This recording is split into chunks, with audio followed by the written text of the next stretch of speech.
अलंकार एवं टंका चोरी मामलें 5 नाबालक सह जड़े महिला गिरफ। कोरापुट जिला सुनाबेड़ा सहर में 3टी चोरी घटना संपृक्त थिबा अभियोग रे सुनाबेड़ा थाना पुलिस 5 जन नाबालक सह जड़े महिला गिरफ करछि। सेमानंकठारु नगद 50,000 टंका, 200 ग्राम सुना, 200 ग्राम रूपा और गोटाए लैपटॉप यार मूल्य आनुमानिक 8 लाख रु ऊर्ध्व हेउथबा जणा पड़छि। सुनाबेड़ा और सेमिलीगुड़ा पुलिस द्वारा मिलित उद्यम एही कार्य सफल होइथिबा सांबादिक सम्मेलन रे सुनाबेड़ा एसडीपीओ मनोव्रत शतपथी सूचना दैछंती।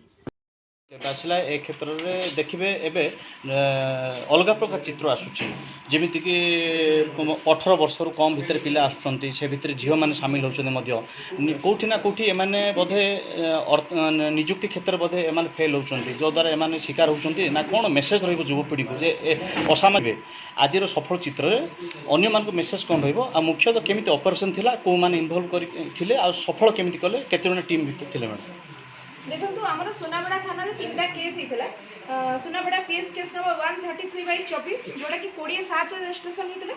सुनाबेड़ा पीएस केस नंबर 139/24 जोटा कि 1/8 रजिस्ट्रेशन होता एवं 142/24 जोटा कि 1/8 रजिस्ट्रेशन होता।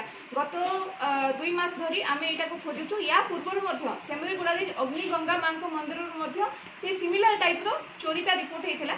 तो ये 4टा जाक केस पुलिस तदन करथिला।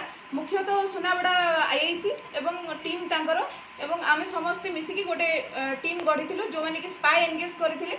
बहुत गुड़े लोकों को लगेइथिलु एमओ क्रिमिनल मान को वेरीफाई करिथिलु।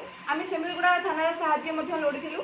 सेथिरे हमको जणा पड़थिला गोटे सीसीएल जे कि एथरे इन्वॉल्व अछि से प्रथमे धरा पड़िथिला। गोटे स्पाई सूत्र आमे खबर पाइथिलु।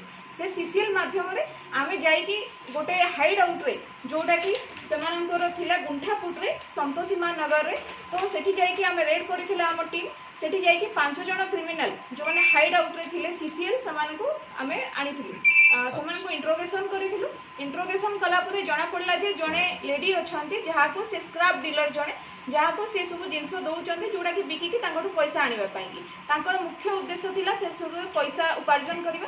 तणु कहि से तांको सब दे देथिले। आमे किछि जिंस तांकठु रेड कलु आ तांकठु किछि जिंस रिकवर करछु। से जेहेतु स्टोलन प्रॉपर्टी रे रिकवर आमे तांकठु करछु। से रिसीवर हिसाब रे आमे तांको मध्य गिरफ करिछु एवं कोर्ट चालान करिछु। एवं जो 5 जण हमर सीसीएल मिलथिले जुवेनाइल समान को मध्य आमे जेजेबी कोर्ट रे प्रोड्यूस करिछु। देखो लोक तो निहाती सचेतन रहा कथा कौन पाई जेतबे लोक माने घर छाड़ी की जाउचंदी से माने प्रॉपर ताला पकेबा कथा प्रॉपर वेरीफाई करबा कथा। आजिकली बहुत गुड़े चोरी नोटिस होची तेणु करी मंदिर गुड़ा करे सीसीटीवी लगेबा कथा। बिना सीसीटीवी रे डिटेक्शन करबा बहुत कष्टदायक होइथाय। एमो क्रिमिनल मान को वेरीफाई करी आमे सफलता पाई परछु। तेणु करी मु कहिबी समस्त को समस्ते निज निज घरे जण को रखी की जानतु किंबा प्रॉपर ताला पके की जानतु निजर सुरक्षित भाव रे रखी की जानतु। जहां भी ऑर्नामेंट कौन सब केस नंबर मैं आपको जमी कहली सुनाबेड़ा थाना पीएस केस नंबर 133/24 जोटा कि अंडर सेक्शन 331(4) 305 बीएनएस लगी एवं सुनाबेड़ा पीएस केस नंबर 139/24 जोटा कि 331(3) 3053 35 बीएनएस लगी एवं सुनाबेड़ा पीएस केस नंबर 142/24 331(3) 305 एवं 35 बीएनएस लगी एवं आ पूर्व सेमिलीगुड़ा थाना गोटे रजिस्ट्रेशन होता जोटा कि बलगुलारी केस सेटा आमर पुराना आईपीसी रे लगी 45738 रे रजिस्ट्रेशन होता।